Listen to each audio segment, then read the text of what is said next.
Are you struggling to conceive? You have options, and at Piedmont Reproductive Endocrinology Group, we'll make sure you have the guidance and support you need. PREG is known for individualized fertility care that's unique to every patient. We take the time to provide a reassuring and empowering experience because we believe that you deserve nothing less. Let us help you on your journey to parenthood. Visit us at pregonline.com to learn more. Get the guidance and support you need at Piedmont Reproductive Endocrinology Group. Did you miss your deadline to renew your Medicaid coverage? You can still send your completed annual review form to Healthy Connections Medicaid. You may be assigned to another health plan, but you can ask to come back to First Choice within 60 days of renewed Medicaid eligibility. It's your family. It's your choice. First Choice is the right choice. Renew and choose us. Visit selecthealthofsc.com/renew to learn more.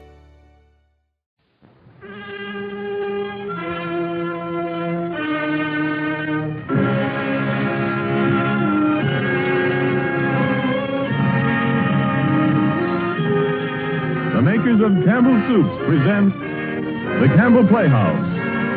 Orson Welles, producer.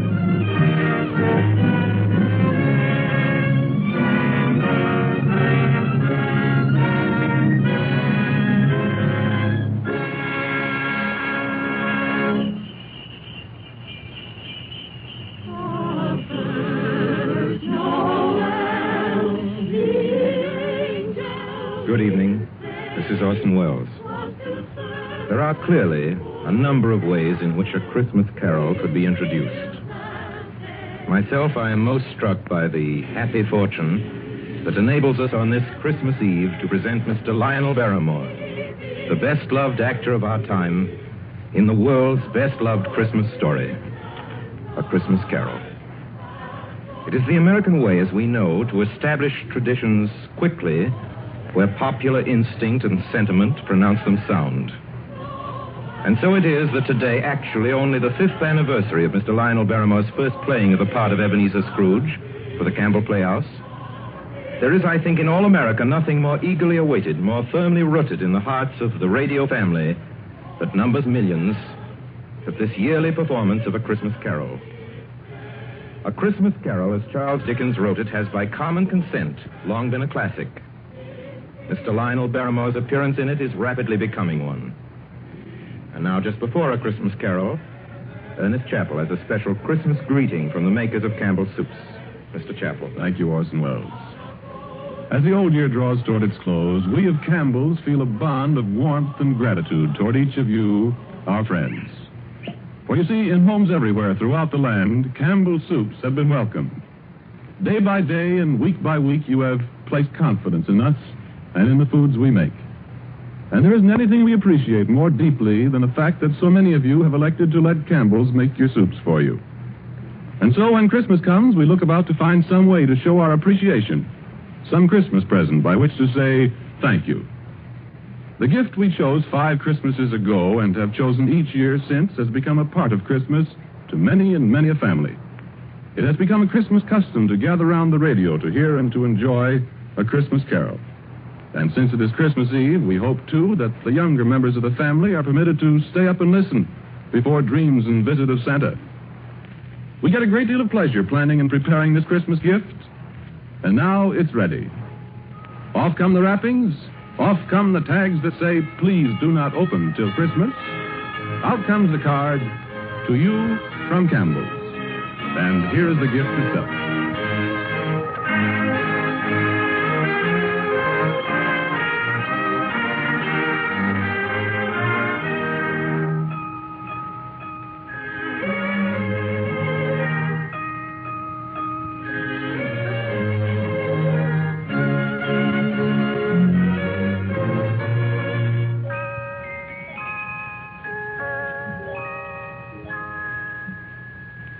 Marley was dead to begin with. There's no doubt whatever about that. The register of his burial was signed by the clergyman, the clerk, the undertaker, and the chief mourner. Scrooge signed it.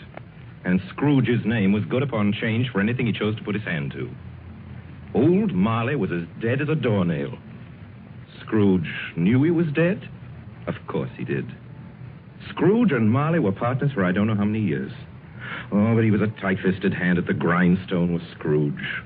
A squeezing, wrenching, grasping, scraping, clutching, covetous old sinner. And once upon a time, of all the good days in the year, on Christmas Eve, old Scrooge sat busy in his counting house, a grim, cheerless place if ever there was one. The door of Scrooge's counting house was open, that he might keep his eye upon his clerk, Bob Cratchit, who in a cold and dismal little cell beyond worked at his ledgers. 19, 20, 21, 22. Merry gentlemen, let nothing you dismay. 23, 26, 29, 9, carry 2. Christmas Day. 11, 13, 17, 7, carry 1. Bob Cratchit. Yes, Mr. Scrooge? Stop that infernal caterwauling. Yes, sir. 9, 15, 17, 29, carry 1. Impudence. Singing their idiotic Christmas carols at my very door.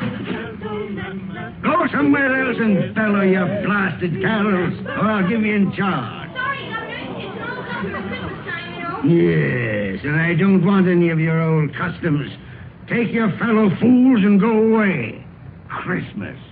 Blah. Right, sir. Merry Christmas anyway, sir. A Merry Christmas, Uncle. A Merry Christmas, Bob. Merry Christmas, Mr. Fred. God save you, Uncle. Ah, humbug. Christmas a humbug, Uncle? Now, I'm sure you don't mean that. I mean just that. Exactly that. Merry Christmas. What right have you to be merry? What reason have you? You're poor enough. Well, what right have you to be dismal about Christmas, Uncle? You're rich enough. Ah, Now, Uncle, don't be cross. well, what else can I be when I live in such a world of fools?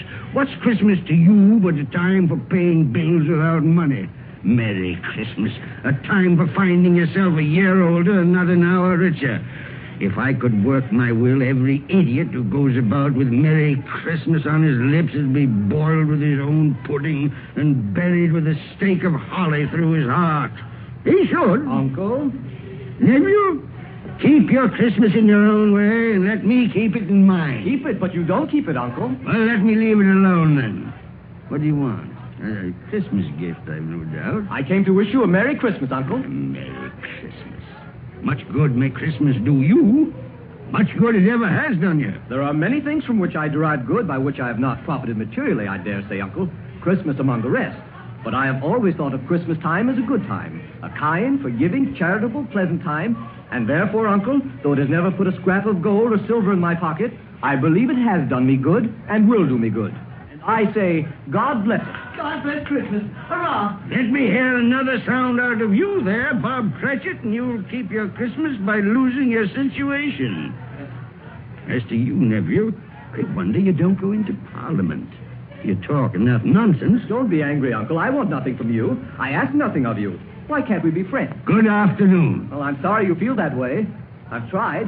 A Merry Christmas to you, Uncle. Good afternoon. And a Happy New Year, too. Ah, humbug. And a Merry Christmas to you, Bob, and the missus, and to Tiny Tim. Thank you, Mr. Fred. Same to you, sir. Good day, sir. Good day, Bob. Nonsense. Twaddle. Lummery. Talking of Christmas and not 2 sixpences to jingle together in his trousers pocket. You there, Bob Cratchit. Come here. What are you doing there? I was only putting a bit more coal on the fire, Mr. Scrooge. Seeing it's so cold in there, sir. Well, you put that coal back into the scuttle. A fire. A fire, indeed. I can tell you, if you use coal at that rate, you and I will soon be parting company, Bob Cratchit. You understand that? There's many a young fella like your situation, you know. Oh, I'm sorry, sir. My fingers were getting a little stiff with the cold. Then put on your mittens. There's someone at the door. See who it is. Yes, sir. Good afternoon, sir. Good afternoon. This is the firm of Scrooge and Marley. Yes, sir. I should like to see the head of the firm, if I may. Oh, very good, sir. What is it? A gentleman to see you, Mr. Scrooge. Huh? Have I the pleasure of addressing Mr. Scrooge or Mr. Marley? Marley's been dead these 7 years tonight. I'm Well, Scrooge. now, Mr. Scrooge, at this season of the year, it's only fitting that we who are more fortunate should raise a fund to buy the poor some meat and drink and means of warmth. You may not believe it, sir, but many thousands are now in want of common necessities, and hundreds of thousands are in want of the simplest comforts, sir. Are there no prisoners? There are plenty of prisons, sir. And the workhouses? They're still in operation, I trust. I wish I could say they are not. But they are, sir. The treadmill and the poor law are in full vigor then? Both very busy, sir. Oh, well, I'm very glad to hear that. I was afraid from what you said at first that something had occurred to stop them in their useful cause. No, sir, all these institutions that you mention are flourishing. But it's nevertheless true that some additional provision for the poor and the destitute must be made. A few of us upon change are endeavoring to raise such a fund, you see. And what shall I put you down for? Nothing. Oh, I see. You wish to be anonymous, sir. I wish to be let alone. I don't make merry myself at Christmas time, and I can't afford to keep a lot of idle people and make them merry. I help support the establishments that take care of the poor. They cost enough. Let those who are badly off go there. Many can't go there, sir. And many would rather die. Well, then, my advice to them is to do so and decrease the surplus population. Besides, I've only your word for it that all this is so. The truth, Mr. Scrooge. Well, so be it then. It's not my business. It's enough for a man to understand his own business and not to interfere with other people's. Mine occupies me constantly.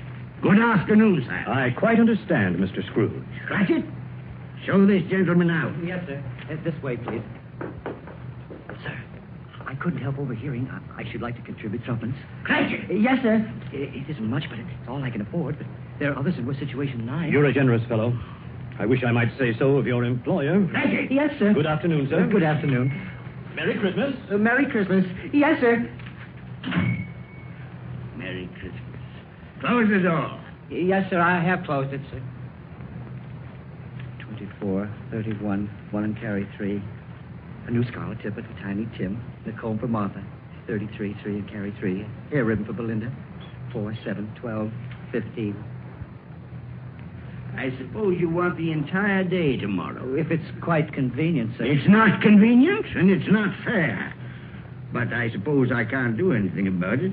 If I was to stop half a crown of your wages, you'd think yourself very ill-used, I'll be bound. Well, sir, And yet you don't think me ill-used when I pay a day's wages for no work? It's only once a year, sir. Once a year. Once a year, indeed. A fine excuse for picking a man's pocket every 25th of December.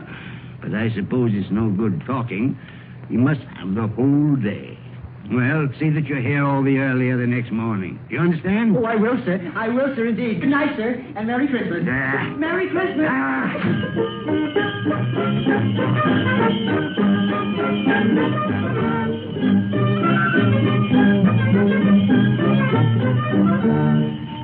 The office was closed in a twinkling, and Bob Cratchit, with the long ends of his white comforter dangling below his waist, for he boasted no greatcoat, went down a slide on Cornhill 20 times in honor of its being Christmas Eve, and then ran home to Camden Town as hard as he could pelt to play with his family at Blind Man's Buff.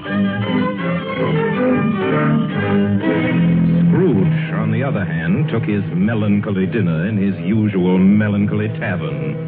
Having read all the newspapers and spent the rest of the evening with his banker's book, went to his dismal house. Darkness is cheap, and Scrooge likes it. The yard was so dark that even Scrooge, who knew its every stone, had to grope with his hands through the fog and the frost to find the door. Scrooge walked through his rooms to see that all was right. Sitting room, bedroom, lumber room, all as they should be. Nobody under the table, nobody under the sofa. Nobody under the bed, nobody in the closet. Closed the door. Locked himself in, double locked himself in. Then took off his cravat, put on his dressing gown and slippers and his nightcap, and sat down before the fire to take his gruel.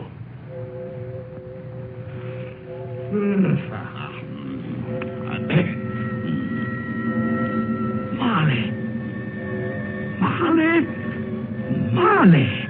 I could have sworn I saw... humbug. Marley's been dead these 7 years. Humbug. It's all humbug. What I need is a good night. What's that? Someone's in the wine cellar. But the door's locked and double locked. Something's... It's coming. Something... It's coming closer.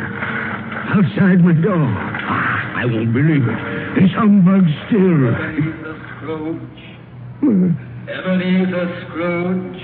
Oh, no. What do you want with me? I want much of you, Ebenezer. Who are you? Ask me who I was. Oh, you're very particular for a ghost. All right. Who were you then? In life, I was your partner, Jacob Marley. Jacob Marley. But you're dead. You died 7 years ago. 7 years ago this very night. You are a ghost, then? What's wrong, Ebenezer? Don't you believe in me? I do not. You doubt your senses, Ebenezer? Yes, because a little thing affects them. A slight disorder of the stomach makes them cheats. You can't be a ghost. You may be an undigested bit of beef, a blot of mustard, a crumb of cheese, a fragment of an underdone potato. There may be more gravy than grave about you, whatever you are. Humbug, I tell you. Humbug. Excuse me, Jacob. Excuse me. I do believe in you. You are a ghost, Jacob. Thank you. But why do you walk the earth, Jacob? Why do you come to me? It is required of every man that the spirit within him should walk abroad among his fellow men and travel far and wide to witness what it cannot share but might have shared on earth and turn to happiness. Oh, tell me, Jacob, what is that chain you wear around you? I wear the chain I forged in life. I made it link by link and yard by yard by my own free will. Is its pattern strange to you, Ebenezer? Cash boxes, keys, padlocks, ledgers, purses. Yours was as heavy and as long as this 7 years ago. And you have labored on it since, Ebenezer. Oh, Jacob, speak comfort to me. Comfort I have none to give. I cannot rest, I cannot stay, I cannot linger. Weary journeys lie before me. You travel fast? Yes, Ebenezer, on the wings of the wind. 7 years dead and traveling all the time? 7 years, Ebenezer. 7 years of remorse. Ebenezer, do you know that no space of regret can make amends for one life's opportunities misused? But you were always a good man of business, Jacob. Business? Mankind was my business. Charity, mercy, benevolence, they were all my business. The dealings of my trade were but a drop of water in the comprehensive ocean of my business. Oh, Jacob, don't take on so. Jacob. Listen to me, Ebenezer. I listen to you, Jacob. Go on, Jacob, speak to me. But don't be so flowery. Ebenezer, I am here to warn you that you have yet a chance and hope of escaping my fate. Do you hear that, Ebenezer? Yes, Jacob. You always were a good friend to me, Jacob. Thank you, Jacob. But go on. Go on. Go on. How shall I escape? Oh, I'm afraid, Jacob. You will be haunted by 3 spirits. Is that the only chance and hope, Jacob? It is your only chance and hope. Then I think I'd rather not. Without their visit, you cannot hope to shun the path I tread. Expect the first tomorrow, when the bell tolls 1. Couldn't I take them all at once and have it over, Jacob? Ebenezer, look that for your own sake you remember what has passed between us. And remember, when the bell tolls 1, look for the first spirit. Marley. Jacob Marley.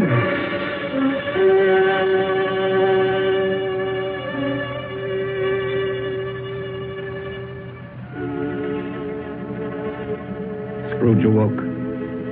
He was lying on his bed fully dressed. Suddenly the curtains of his bed were drawn aside. Scrooge found himself face to face with the unearthly visitor who drew them. As close to it as I am now to you. And I am standing in the spirit at your elbow. It was a strange figure, like a child. Yet not so like a child as like an old man. Who was that?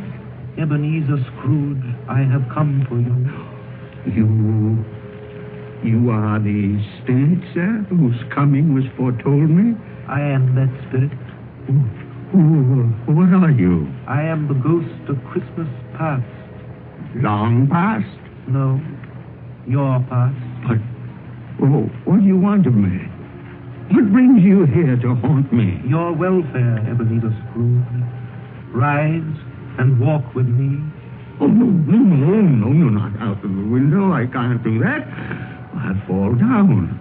I'm not a spirit. I'm mortal. I'll fall. Bear but a touch of my hand upon your heart, and you shall be upheld in more than this. Come, follow me.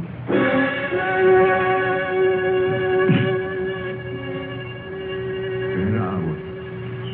What's become of the city? And there's snow upon the ground. Where are we? These are the shadows of the things that have been. You recognize this countryside? I know every inch of it. Every rock, every tree. And that bleak building over there? That building. I was a boy there. Yes. I went to school in that horrible place. Do you recollect that path? I could walk it blindfold. Strange you've forgotten so many years. Come, let us go closer. Look through the window into that cold, barren room. What do you see, Ebenezer Scrooge? I see a boy. A solitary child, neglected by his family, alone. Yes, I see. I know that boy. Oh, I was so lonely. Poor boy. Your lip is trembling, Scrooge. And what is that on your cheek? It's nothing at all. I wish it's too late for that now. What's the matter? Nothing. The waits came to my door singing Christmas carols last night. There was a boy like that among them. A poor, thin, pale boy in a ragged coat. I'd like to have given him something, that's all. Is that all? Come, Ebenezer Scrooge. Let us see another Christmas.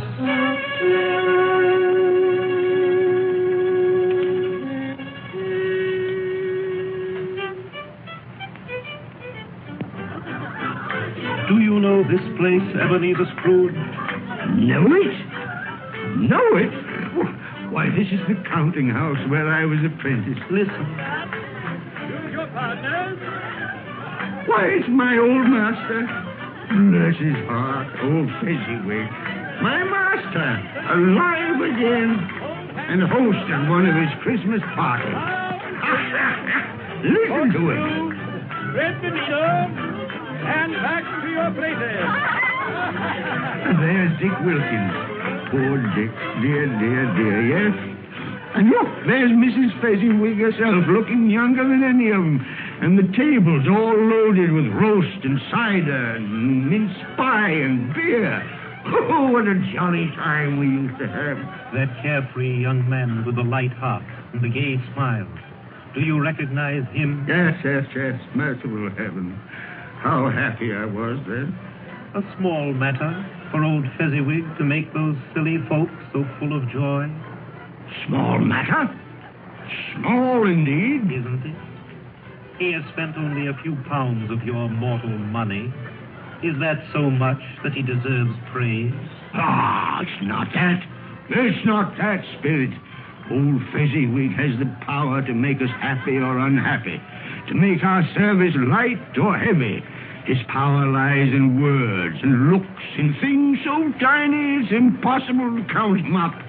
The happiness he gives is quite as great as if it cost her... What is the matter? Nothing. Nothing at all, Spirit. Something, I think. No. Speak. No. Only, it's just that I should like to be able to say a word or two to my clerk, Bob Cratchit, just now, that's all.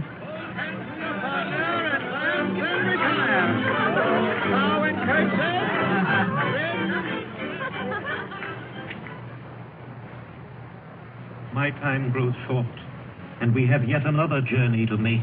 Where now? Come. This is our last visit to the past Ebenezer. here in this little room, with a fair young girl by your side.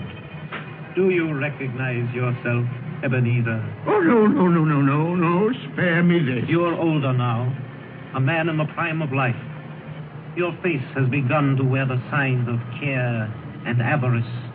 Your eyes are greedy, the eager, restless eyes of a miser. No, please. She knows it, too, that girl by your side. There are tears in her eyes. It matters little, Ebenezer, to you. Very little. I know that. Belle, have I changed towards you? When we were engaged, we were both poor. Was it better then? Better to be poor? Better at least to be happy. You're changed. You were another man then. I was a boy. Do you blame me because I've grown wiser? Have I ever tried to break our engagement? In words, no. Never. In what, then? In a changed nature. In an altered spirit. In everything that made my love of any value in your sight. So I release you from the promise. Belle. Oh, at first it may cause you pain to lose me. A very brief pain. But soon it will be dim, like a half-remembered dream. An unprofitable dream. And you will be glad to be awake from such a dream. May you be happy in the life you have chosen, Ebenezer. For the love of him you once were. Spirit, it's enough. Show me no more. Take me home. These were shadows of the things that have been. That they are what they are. Do not blame me. No more. One shadow more. Come. Do you see this man, Ebenezer Scrooge? This man might have been you. And the woman decided. With the Lucky Land Slots, you can get lucky just about anywhere. This is your captain speaking. We've got clear runway and the weather's fine, but we're just going to circle up here a while and get lucky. No, nothing like that. It's just these cash prizes add up quick. So I suggest you sit back, keep your tray table upright, and start getting lucky. Play for free at LuckyLandSlots.com. Are you feeling lucky? No purchase necessary. Void where prohibited by law. 18+ terms and conditions apply. See website for details. Judy was boring. Hello. Then Judy discovered ChumbaCasino.com. It's my little escape. Now Judy's the life of the party. Oh, baby, mama's bringing home the bacon. Whoa, take it easy, Judy. The Chumba life is for everybody. So go to ChumbaCasino.com and play over 100 casino-style games. Join today and play for free for your chance to redeem some serious prizes. ChumbaCasino.com. No purchase necessary. Void where prohibited by law. 18+ terms and conditions apply. See website for details. Hide him your wife. And that girl might have been your daughter, Ebenezer Scrooge.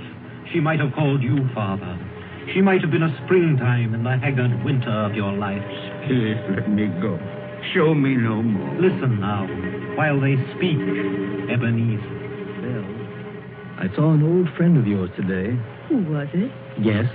How can I? Oh, I know. Mr. Scrooge. Mr. Scrooge it was. I passed his office window. It wasn't shuttered, and there was a candle inside, so I couldn't help seeing him. His partner, Marley, lies at the point of death, I hear. And there Scrooge sat all alone.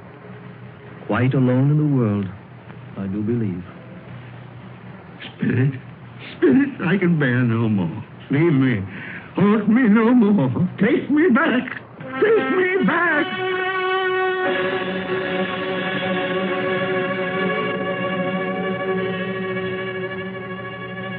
Good King Wenceslas looked out on the feast of Stephen, when the snow lay round about, deep and crisp and even, brightly shone the moon that night. You are listening to the Campbell Playhouse, bringing you tonight the 5th annual presentation of Charles Dickens' A Christmas Carol, produced by Orson Welles and starring Lionel Barrymore as Scrooge. This is the Columbia Broadcasting System.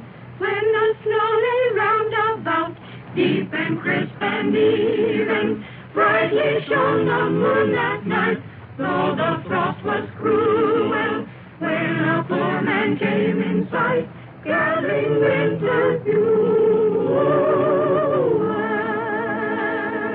And now back to the Campbell Playhouse and the 5th annual presentation of A Christmas Carol. a Christmas present from the makers of Campbell's Soups.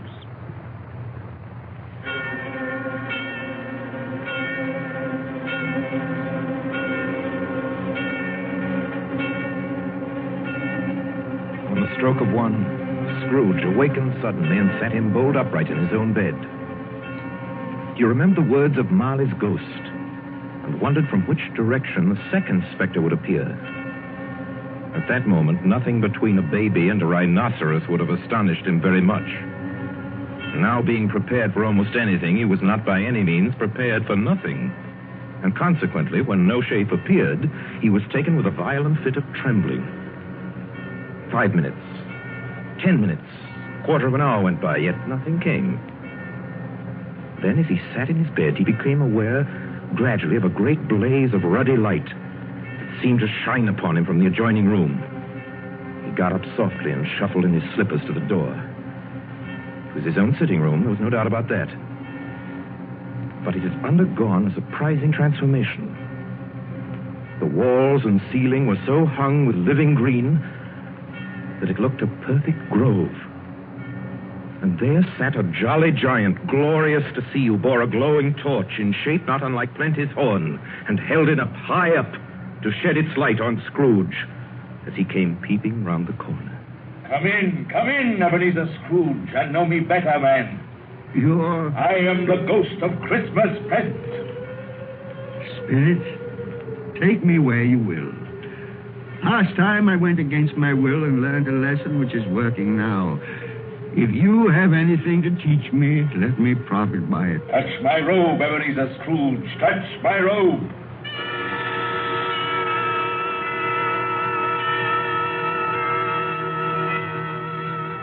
Where have you brought me, Spirit? To an humble dwelling in an humble street. It's miserable enough. Yet there is happiness there. Who are these people? Who's that woman? And the children? These are the family of your clerk, Bob Cratchit. See his wife, dressed in a twice-turned gown, but brave in ribbons, laying the table for their Christmas dinner. And there, assisting her, is her daughter, Belinda. And the young man with a fork in the stuffing, that's Master Peter Cratchit. And the two little Cratchits. Listen, Scrooge, and watch.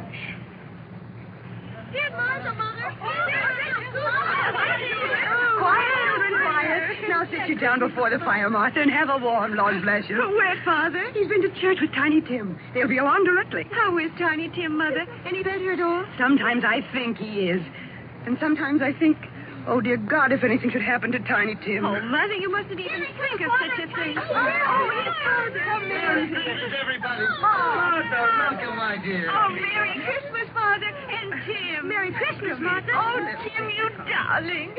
Oh, Father, I'm so glad to be home. And we're glad to have you, Martha. And how did little Tim behave in church, Bob? As good as gold and better. I like church, Mother. Oh, they sang the nicest songs. I hope people saw me there. Saw you there? And why, Tim? Well, don't you see? Because I'm lame. And if they saw my crutch, it might be pleasant for them to remember on Christmas who it was made lame beggars walk and blind men see. Bless you, my son. Are we ready to eat, Mother? Oh, come on, children. We're all ready. Come, take your places and wait your turn. There's plenty of stuffing and dressing and plum pudding for all of you. Martha, take care of Tiny Tim and see that he eats plenty. Yes, he must Mother. get strong and well. Now sit down, everyone. Yes, come on, Tiny Tim. And now, my dears. I see a vacant seat in the poor chimney corner, and a crutch without an owner, carefully preserved. No, kind spirit. Say he'll be spared. Say he'll live. If these shadows remain unaltered by the future, Ebenezer, the child will die. And pray thy name. Amen. Amen. And now, my dears, with such a dinner, a toast. A Merry Christmas to us all, and God bless us. God bless us, everyone. And now to Mr. Scrooge. I'll give you a toast to Mr. Scrooge, the founder of the feast. Oh, the founder of the feast, indeed, who pays you all 15 shillings a week. I wish I had him here. I'd give him a piece of my mind to feast on, and I hope he'd have good appetite for My it. dear, the children, Christmas Day. It should be Christmas Day, I'm sure, on which one drinks the health of such an odious, stingy, unfeeling man as Mr. Scrooge. You know he is, Bob. Nobody knows it better than you, poor fellow. My dear Christmas Day. I'll drink his health for your sake and the day's, not for his. Long life to him. A Merry Christmas and a Happy New Year. He'll be very merry and very happy, I have no doubt. And I say God bless him too, Mother, and everyone. Yes, Mr. Scrooge. Very well.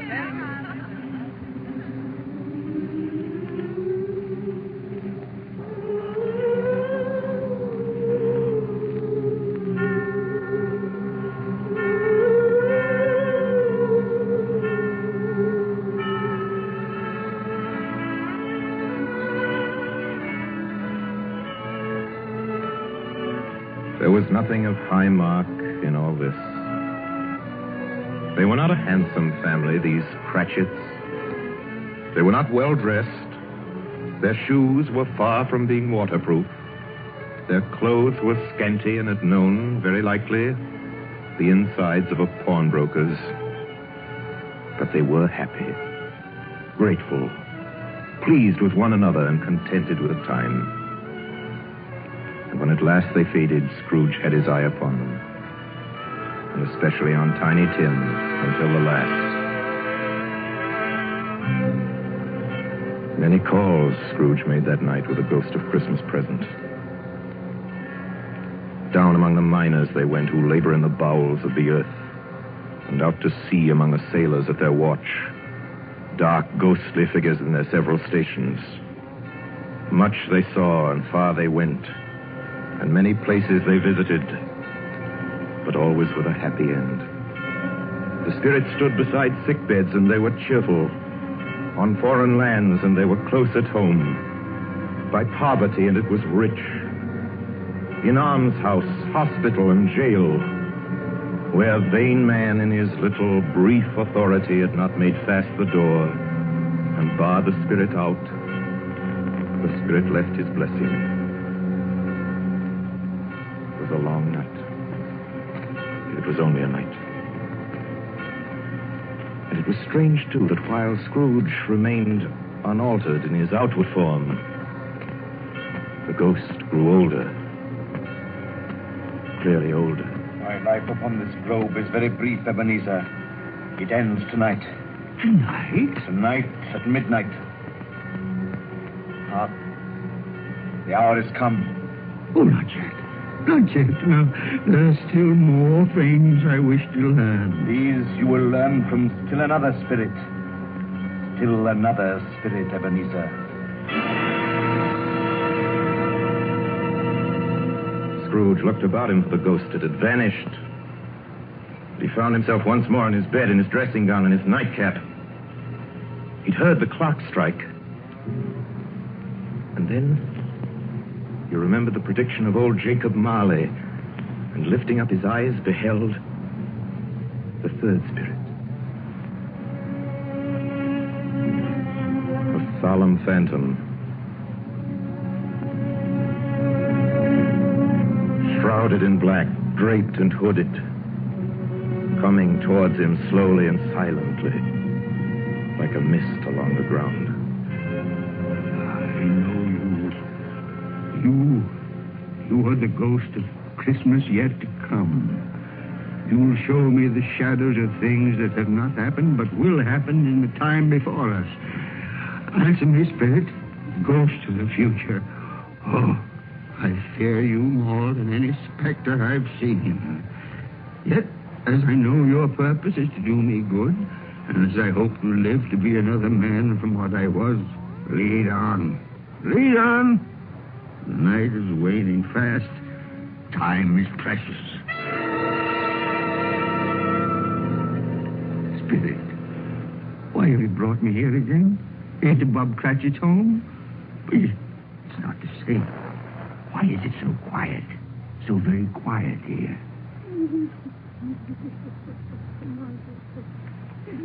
Mother, please. Oh, my son. My little son.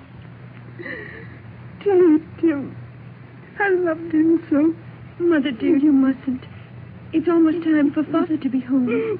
Don't let him see you crying. Yes, Martha. He's late tonight. He walks slower than he used to. Yet I've known him to walk very fast indeed with Tiny Tim on his shoulder. So have I, Mother. but he was light to carry. And his father loved him so that it was no trouble. No trouble at all. Bob. Good evening, my dear. You're late, Bob. I'm sorry, my dear. I went to the churchyard today. I wish you could have gone with me. It would have done your heart good to see how sweet and green a place it is. You'll see it often. I promised him.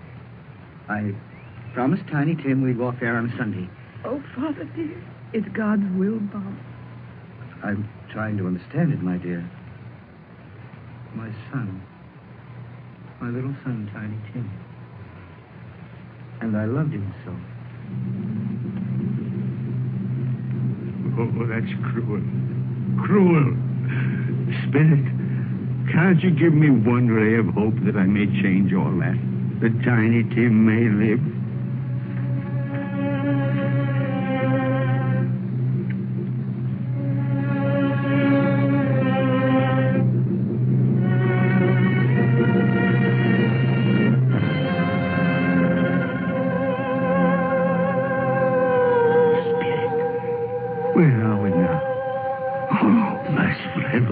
Churchyard, overrun by grass and weeds, choked with too much burying, desolate, a lonely, crumbling gravestone. Spirit, now before I draw nearer to that gravestone, answer me one question. Are these the shadows of things that will be, or are they the shadows of things that may be only? Will you not speak to me, Spirit? What is that grave to which you point? Now I see. There's writing on that stone. Name on the gravestone is Ebenezer Scrooge.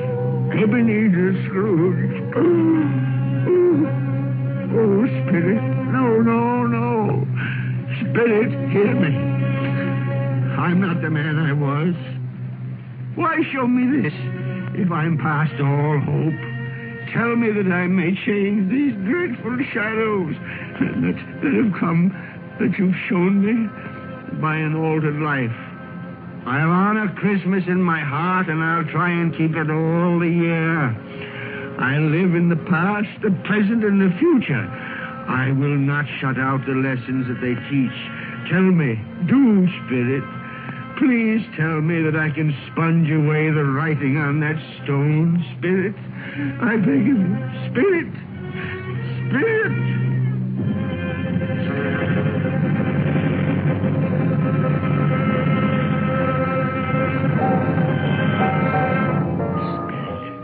I promise on my knees. I promise.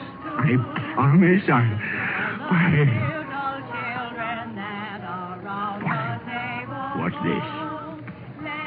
It's my bedpost. I'm home. In my own bed. In my own room.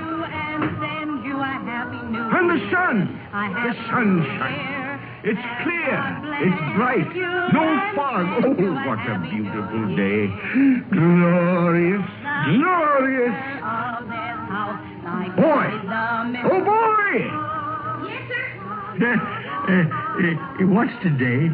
What's that, sir? What day is it, my fine fella? Today? Why, it's Christmas Day. Christmas Day!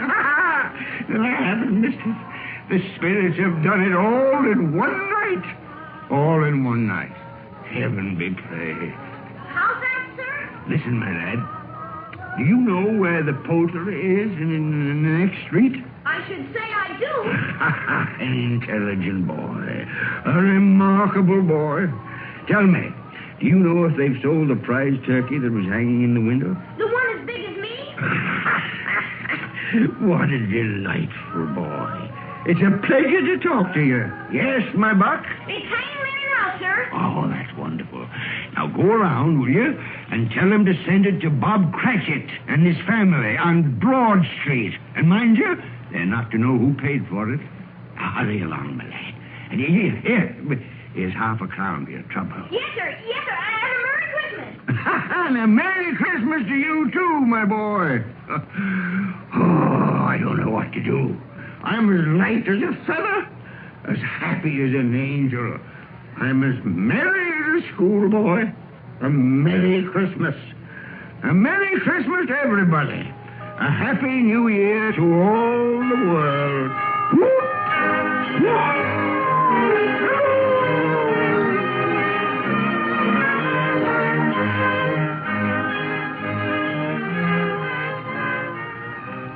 Next morning, Scrooge was early at his office. He went early for a reason.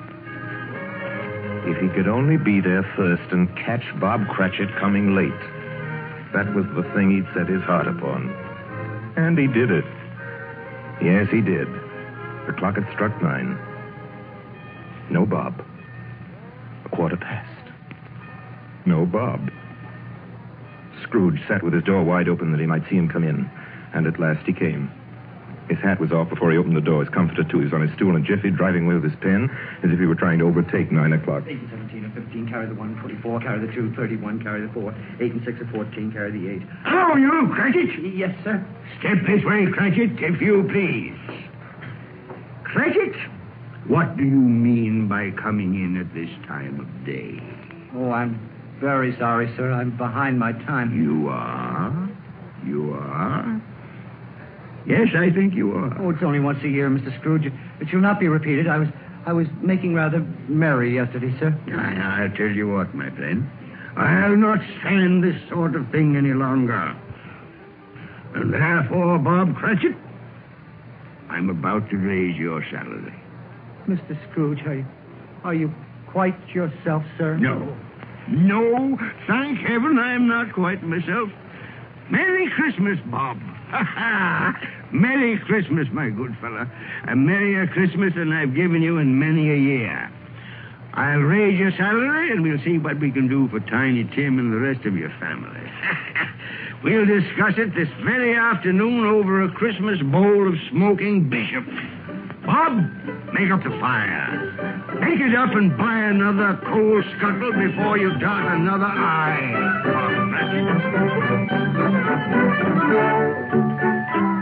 Scrooge was better than his word. He did it all, and infinitely more. To Tiny Tim, who did not die, he was a second father. He became as good a friend, as good a master, and as good a man as the good old city knew, or any other good old city, town, or borough in the good old world. Some people laughed to see the alteration in him, but he let them laugh, and little heeded them. His own heart laughed, and that was quite enough for him. He had no further intercourse with spirits, but lived upon the total abstinence principle ever afterwards, and it was always said of him that he knew how to keep Christmas well, if any man alive possessed the knowledge. May that be truly said of us, all of us. And so, as Tiny Tim observed, God bless us, everyone. Joy to the world, the Lord is come. Let earth receive her King. Let every heart prepare his room.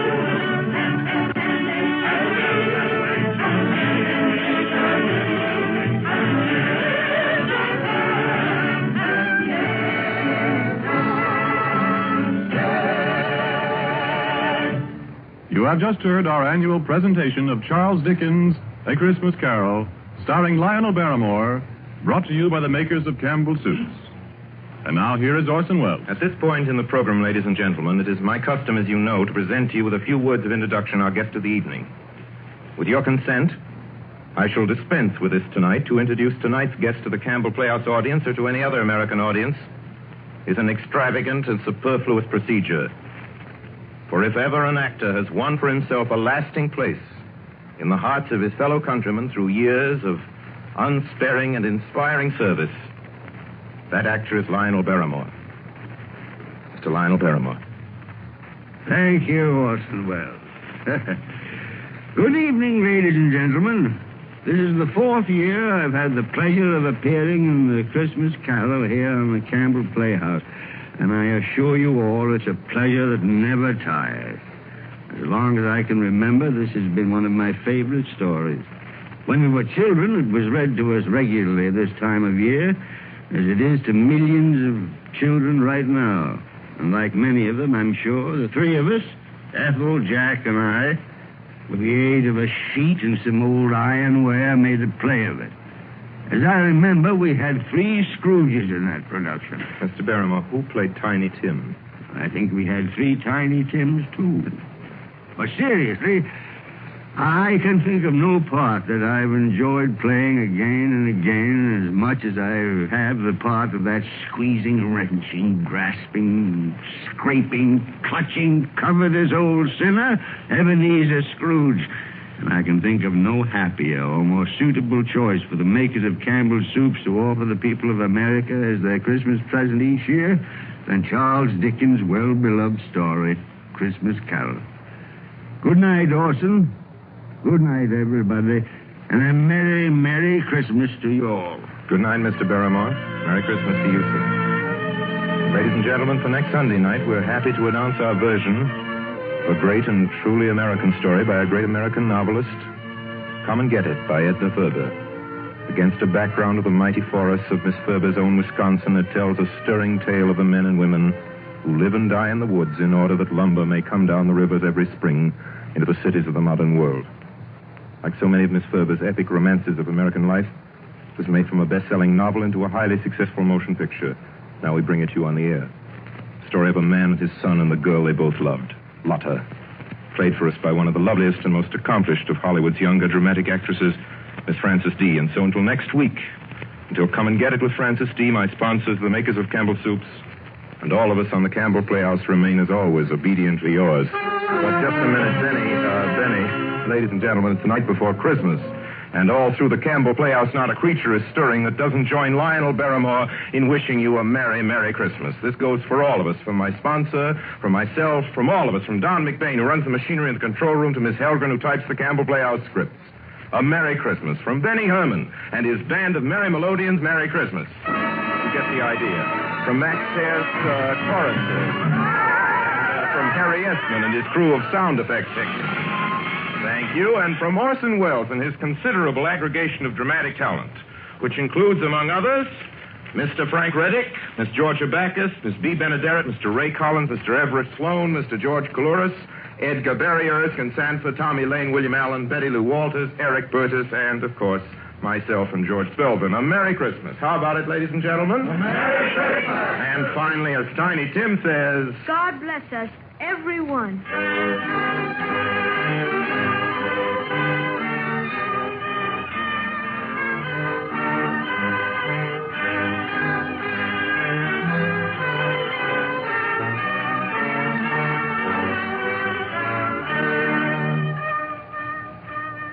The makers of Campbell Soups join Orson Welles in inviting you to be with us in the Campbell Playhouse again next Sunday evening when we bring you Edna Ferber's Come and Get It with Miss Frances D. as our guest. Meanwhile, if you have enjoyed our 5th annual presentation of A Christmas Carol, won't you tell your grocer so this week when you order Campbell Soups? This is Ernest Chappell saying thank you and a Merry Christmas to you all.